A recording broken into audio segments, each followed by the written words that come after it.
Reproductive health में total 16 question हैं।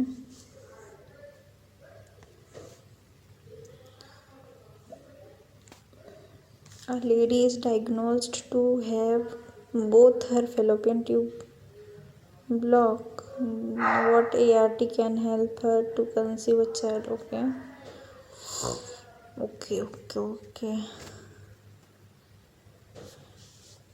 Block है दोनों फैलोपियन ट्यूब, तो क्या करें हम? In vitro fertilisation. हाँ, फैलोपियन ट्यूब में तो कुछ डाल नहीं सकते ना, तो पहला दूसरा हो नहीं सकता, फोर्थ कभी पढ़ा नहीं है, तो थर्ड आंसर जाएगा। इतना तो सोच सकती थी यार मैं।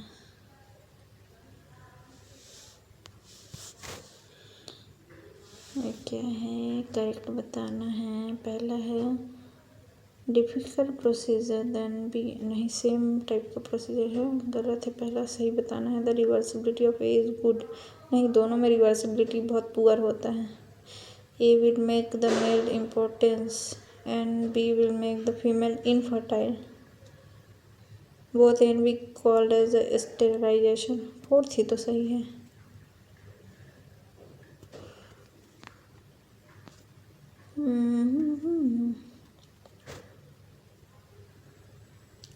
बी इज़ मोर डिफ़िकल्ट, ऐसा कुछ मतलब फैलोपियन ट्यूब को। ओके, हाँ सही बात है। Enter the abdominal cavity, both है poor male overcome, male will become sterile and not important नहीं है प्रोनाउंसिएशन इतना खराब। इम्पोर्टेंट। अरे यार वही लग रहा है, कई लोग इम्पोर्टेंट भी बोलते हैं इम्पोर्टेंट को। इम्पोर्टेंट ऐसे बोल, इम्पोर्टेंट।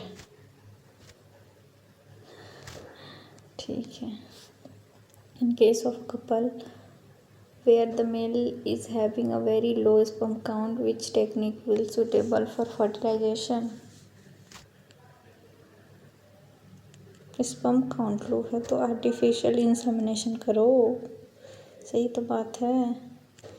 इंट्रासाइटोप्लाज्मिक स्पर्म इंजेक्शन में ना हम लोग क्या करते हैं, गैमीट को निकालते हैं और उसके साइटोप्लाज्म में स्पर्म को डालते हैं। तो इसमें तो बोल रहे हैं कि लो स्पर्म है, तो दोनों को निकालने की क्या ज़रूरत है, सिर्फ स्पर्म को हम लोग डायरेक्टली आर्टिफिशियल इंसेमिनेट भी तो कर सकते हैं। तो थर्ड ऑप्शन होगा, ठीक है। In context of amniocentesis which of the following statement is incorrect? In context of amniocentesis, ठीक है, it is used for prenatal sex determination.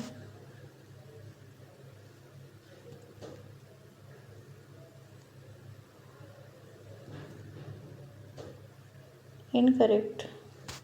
Second है लीगल इलीगल, कुछ तो बोला नहीं है ना। It can be used for detection of down syndrome, it can be used for detection of cleft palette.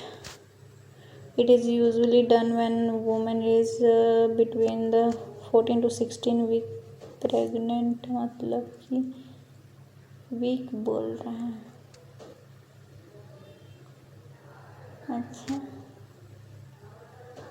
यार, ये तो फर्स्ट ट्राइमेस्टर के बाद क्या होता है? फर्स्ट ट्राइमेस्टर के बाद ही होता है क्या? एमनियोसेंटेसिस नहीं होता, एमटीपी होता है। यार मैं भी क्या दिमाग लगा रही हूँ मैं इसको।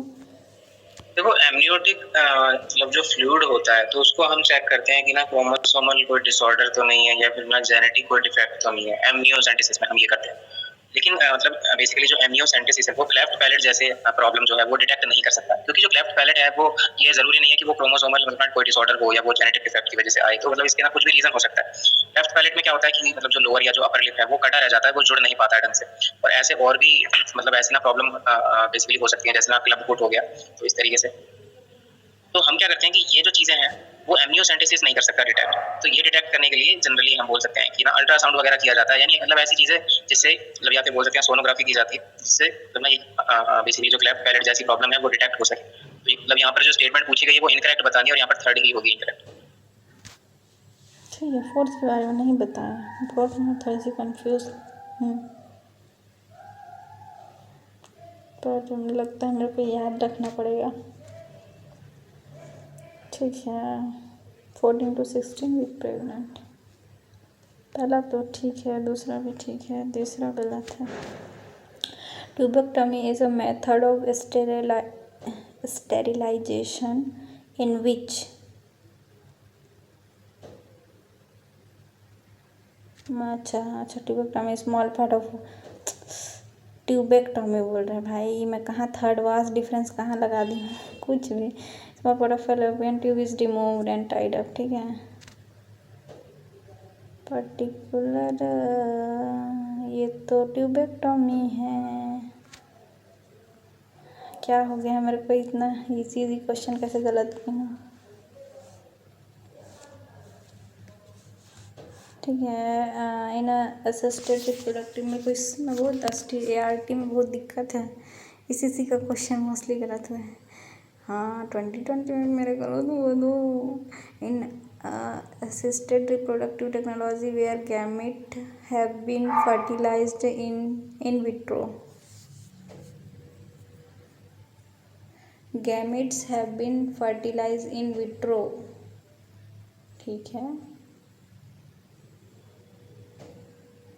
which of the following is practicable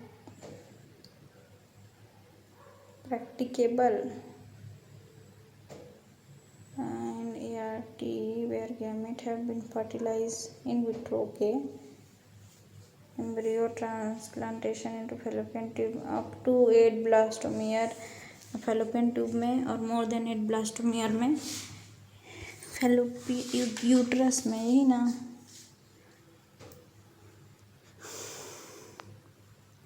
क्या है जाइगोट क्या है पहला, only embryo up to 8 blastomere if zygote is not transplanted.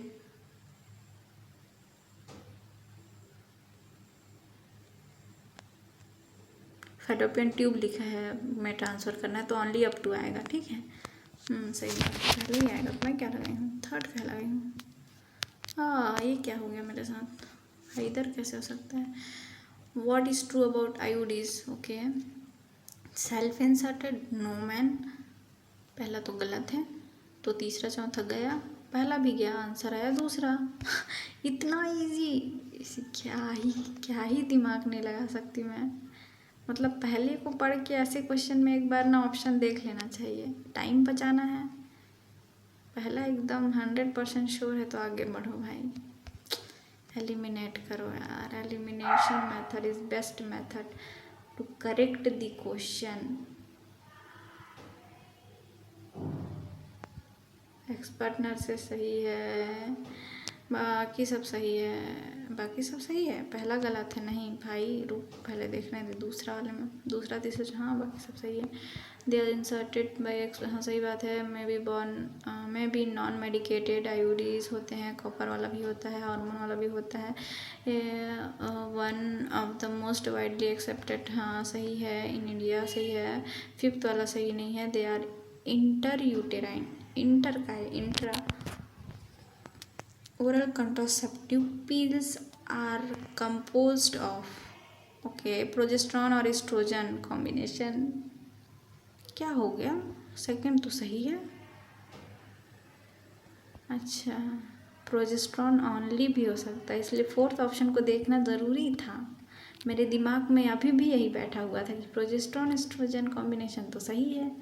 अब पहला वाला ऑप्शन तो दिख नहीं रहा है कि प्रोजेस्टेरॉन ऑनली भी लिखा हुआ है लाइन, गलती है हाँ।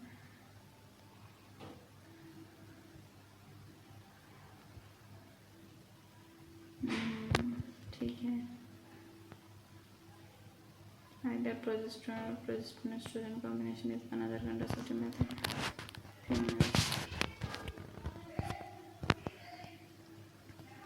इधर लिखा है, ठीक है, प्रोजेस्टेरॉन ऑनली भी हो सकता है combination. Choose the correct option. RTI reproductive tract सही लग रहा है, वेंट्रल भी सही लग रहा है, सेक्सुअली थर्ड भी सही लग रहा है, इंट्रा फोर्थ गलत है, मतलब कि पहला दूसरा तीसरा है ना, सेकंड ही ऑप्शन आ जाएगा। ऑल क्यों लगाती भाई, people specially vulnerable to STDs are in the age. Okay, तो मिडिल एज किसको बोलते हैं? 25 से 40। 25 से 40 को मिडिल एज बोलते हैं? मुझे क्या पता। शादी के एज तक भाई, शादी मतलब मान ले कभी किसी का 16 में भी शादी हो जाता है। हाँ यार, थोड़ा दिमाग लगा। 25 से 40 साल के लोग मैच्योर इंसान लोग होते हैं, उन लोग के पास दिमाग होता है थोड़ा। कुछ भी मैं अभी ना, सही है लेकिन 15 से 24 ही होना चाहिए।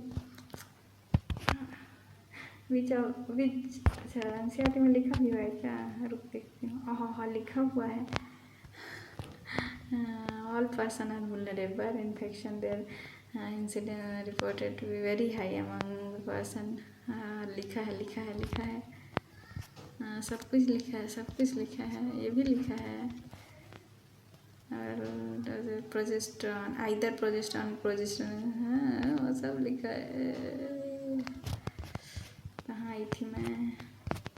हाँ, विच हार्मोनल ना, which is a hormonal method of birth control?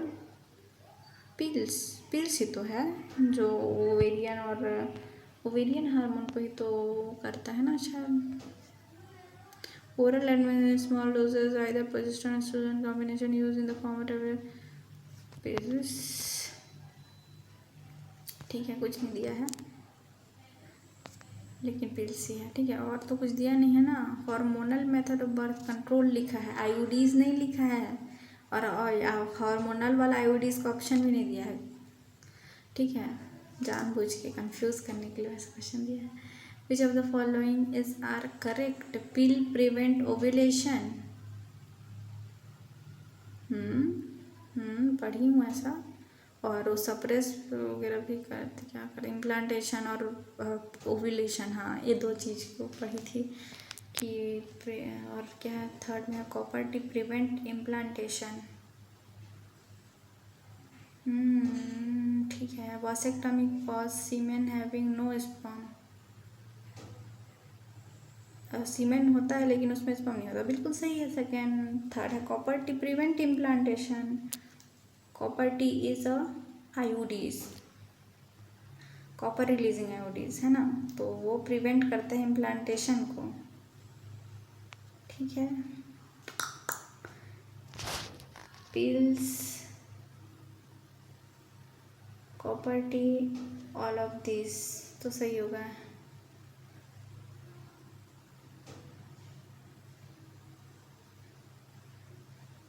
हाँ, मैं ना ऐसी मैं जब क्वेश्चन कर रही थी ना तो जल्दी के चक्कर में पता नहीं इतना सीरियसली मिस्टेक कर दी हूँ। थोड़ा सोच दिमाग भी नहीं लगाती थी। फोर्थ है इसका आंसर। ठीक है। Lactational amenorrhoea method based on the fact that ovulation and menstrual flow does not occur post conception during intense lactation। हाँ, बिल्कुल सही। कहाँ बिल्कुल सही भाई? Ovulation and menstrual flow does not occur post conception,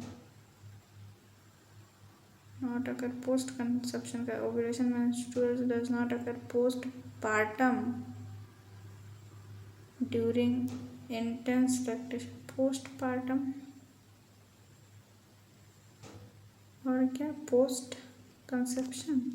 confuse. उस क्वेश्चन में बोला गया कि जो लैक्टेशनल एमनियोरिया का मेथड होता है कॉन्ट्रासेप्शन का, वो मतलब उसका बेसिक जो प्रिंसिपल है वो क्या है, वो किस पे बेस्ड है? देखो, लैक्टेशनल एमनियोरिया, लैक्टेशनल वर्ड का मीनिंग है यहाँ पर मतलब जो ब्रेस्ट फीडिंग की जाती है तो उसको मतलब यहाँ पर बोला गया है, यानी जो मिल्क फीड किया जाता है, यानी माँ जब अपने बच्चे को दूध पिलाती है उसको बोला गया लैक्टेशनल। और एमनियोरिया का मतलब है कि मेंस्ट्रुएशन एब्सेंट होगा, यानी मेंस्ट्रुअल साइकिल नहीं होगी। तो होता क्या है कि जब तक माँ अपने बच्चे को दूध पिलाती है, और ये बेसिकली ना 6 महीने तक ही ये इफेक्टिव रहता है, तब तक मतलब बोल सकते हैं जो फीमेल है वो प्रेग्नेंट नहीं हो सकती, क्योंकि मतलब उसमें जो मेंस्ट्रुअल साइकिल है वो नहीं होती है। मेंस्ट्रुअल साइकिल नहीं होगी तो ओवुलेशन भी नहीं होगा, तो वो मतलब वो प्रेग्नेंट नहीं हो पाएगी। ऐसा नेचुरली इसलिए किया जाता है ताकि मतलब जो यंग वन है तो उसको अच्छे से फीड किया जा सके। अब यहाँ पर आंसर हो जाएगा थर्ड ऑप्शन। पोस्टपार्टम का मतलब होता है पोस्ट पार्चुरेशन, यानी पोस्ट मतलब ना चाइल्ड बर्थ, तो आंसर हो जाएगा third option. Okay, post concept, अरे पोस्ट कंसेप्शन का मतलब है भाई कि प्रेग्नेंट हुई है अभी अभी। ये दादा, ये क्या है, पोस्टपार्टम ही होना चाहिए। पोस्टपार्टम मतलब पोस्ट पार्चुरेशन, पार्चुरेशन के बाद, ठीक है, ऐसे कंफ्यूज करोगे हमको। The combination pills is taken by a female daily for a period of 21 days beginning within first 5 days of the menstrual cycle. Okay okay okay okay, कितना confusing है, देख देख देख देख देख, हर मैं daily for daily on alternate तो नहीं है, डेली डेली वाला 1-3 है, period of 21 days beginning with in first 5 days after the end of, नहीं पहला वाला होगा। देख मैं इतना दिमाग लगा ली अभी। First 5 days of menstrual cycle मतलब कि 21 दिन तक खाना है, फर्स्ट 5 डेज बिगिनिंग से। The main drawback of the surgical method of birth control non reversibility या पुअर रिवर्सिबिलिटी, पहला ही तो होगा, तो मेरे को पता था यार।